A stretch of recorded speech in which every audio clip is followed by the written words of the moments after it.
कोई ऐसा सगा नहीं संजय ने जिसको ठगा नहीं। निषाद पार्टी कोई राजनीतिक दल नहीं है, संजय एंड फैमिली की लूट टीम है। इनकी औकात केवल बस लाल अपना कमाओ, अपना घर भरो, समाज की बात करोगे तो खैर नहीं होगी। ये केवल मुखौटा है। लोग ओम प्रकाश राजभर हो चाहे जो है संजय निषाद हो, ये दोनों लोगों के केवल झंडे का रंग अलग अलग है, दोनों का चरित्र और चिंतन बिल्कुल एक तरह है। इस समय ये भारतीय जनता पार्टी के रिमोट कंट्रोल से चल रहे हैं, इनकी सेटिंग हो गई। अनुसूचित जाति के आरक्षण का हक और अधिकार मिलना चाहिए, नहीं तो भाजपा की नैया को 2022 में हम लोग डुबाएंगे। अब भाजपा के वादे में झूठे छलावे में लालीपाप दिखाने में नहीं आएंगे।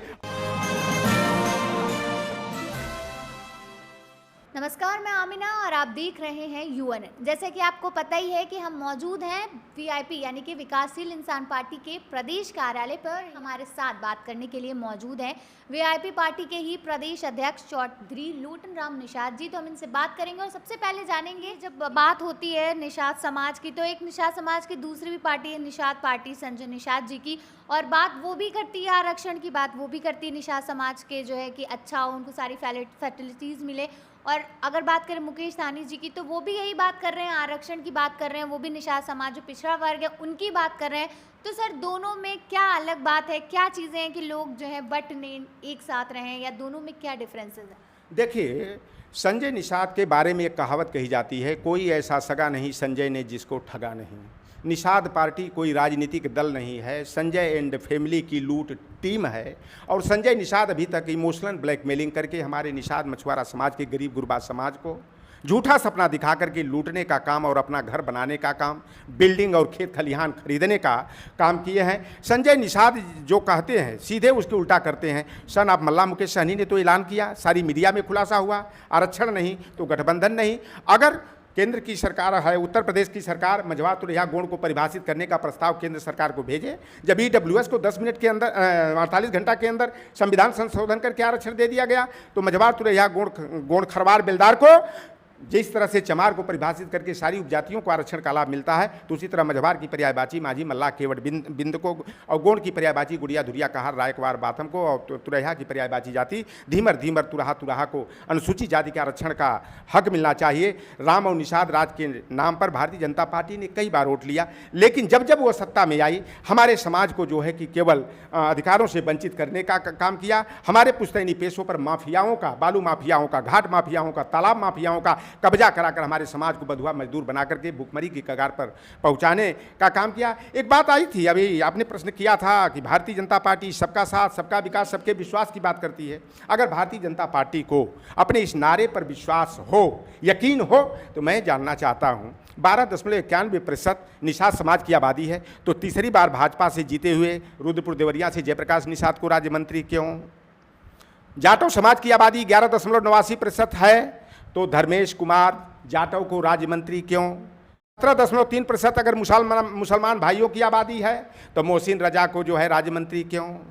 लोधी बिरादरी की आबादी 3.57%, धर्मपाल सिंह लोधी को अपमानित करके, बेइज्जत करके, झूठा आरोप लगा करके, क्योंकि धर्मपाल सिंह लोधी निषाद मल्लाह केवट बिंद किसान समाज को एकजुट करने के लिए अलग जगा रहे थे, तो उन्हें महेंद्र पांडे ने उन्हें जो है कि मंत्रिमंडल से बर्खास्त कराने का काम किया। और 3.87% आबादी पासी समाज की है, तो सुरेश कुमार पासी को राज्य मंत्री। 10.48% हमारे यादव समाज की आबादी है, गिरीश चंद्र यादव राज्य मंत्री। ये लोग राज्य मंत्री केवल लाल बत्ती लेकर घूमते हैं, इनको कोई अधिकार नहीं है। ये नौकरी देना तो दूर, एक बाबू का, एक चपरासी का, एक पुलिस कांस्टेबल का अगर स्थानांतरण हो जाए तो स्थानांतरण भी नहीं रुकवा सकते।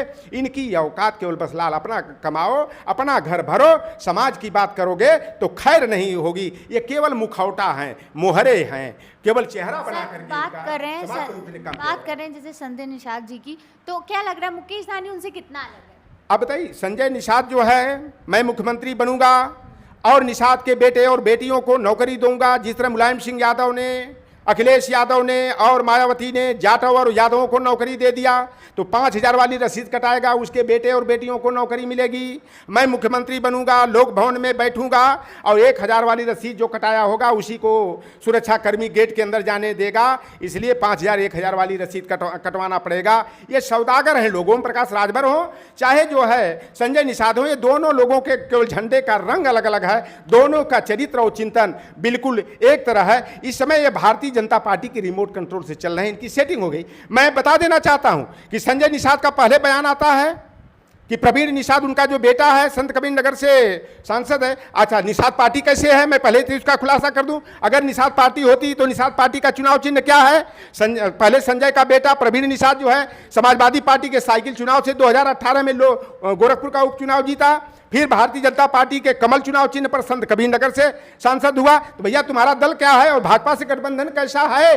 अगर गठबंधन रहता, सनाफ मल्ला मुकेश सहनी को 11 सीटों पर गठबंधन किए थे राजग से, 4 आज विधायक हैं, नाव चुनाव चिन्ह पर जीते हैं, और सनाफ मल्ला मुकेश सहनी जो है एमएलसी है और बिहार सरकार में पशुधन और मत्स्य संसाधन मंत्री हैं, कैबिनेट का उन्हें दर्जा है। दूसरे दिन संजय निषाद का आता है हमें डिप्टी सीएम बनाओ, तीसरे दिन आता है डिप्टी सीएम का 2022 के लिए फेस बनाओ, फिर बयान आता है कि हमें उत्तर प्रदेश की सरकार में निषाद पार्टी को प्रतिनिधित्व मिलना चाहिए। हमें जहां तक संभावना है कि संजय निषाद को एमएलसी बना करके मंत्री भी बनाया जा सकता है। अभी बयान आया एबीपी गंगा का 5 दिन पहले बनारस में, ओम प्रकाश राजभर का उनका।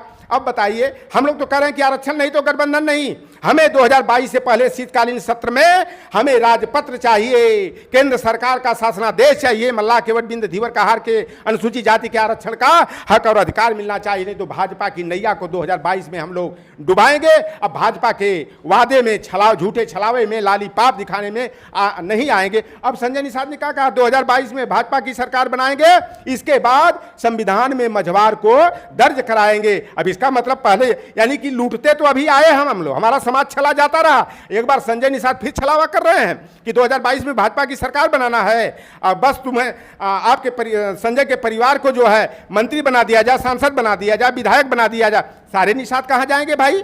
आप गोरखपुर से हटकर किसी निषाद को, किसी कश्यप को, किसी दूसरी जाति का जो निषाद पार्टी का कार्यकर्ता है उसको एमएलसी बनवा दो, उसे मंत्री बनवा दो, किसी निगम आयोग का चेयरमैन बनवा दो। मैं स्वागत करूंगा, मैं मिठाई बंटवाऊंगा, मैं मिठाई खिला करके स्वागत करूंगा। लेकिन संजय निषाद को केवल अपने परिवार से मतलब है, निषाद समाज से नहीं। यह तीतर और बहेलिया की कहानी सुनाते सुनाते खुद जो है कि बहेलिया बनकर के समाज को लूटने का काम, अपना घर भरने का काम किया है। अब संजय की असलियत आ गई है और वीआईपी पार्टी का आगाज 2 जुलाई को जब से हुआ है, ये संजय निषाद की बौखलाहट बढ़ गई है, पेट में दर्द हो रहा है और इन्हें लगता ऐसा है कि भारतीय जनता पार्टी इन्हें डोज दे रही है और Bharatiya Janata party media management कर रही है। बयान लौटर राम निषाद का मीडिया में जाता है और नाम लौटर राम निषाद की जगह जो है वीआईपी प्रदेश अध्यक्ष की जगह संजय निषाद, निषाद पार्टी के प्रदेश राष्ट्रीय अध्यक्ष का नाम आता है।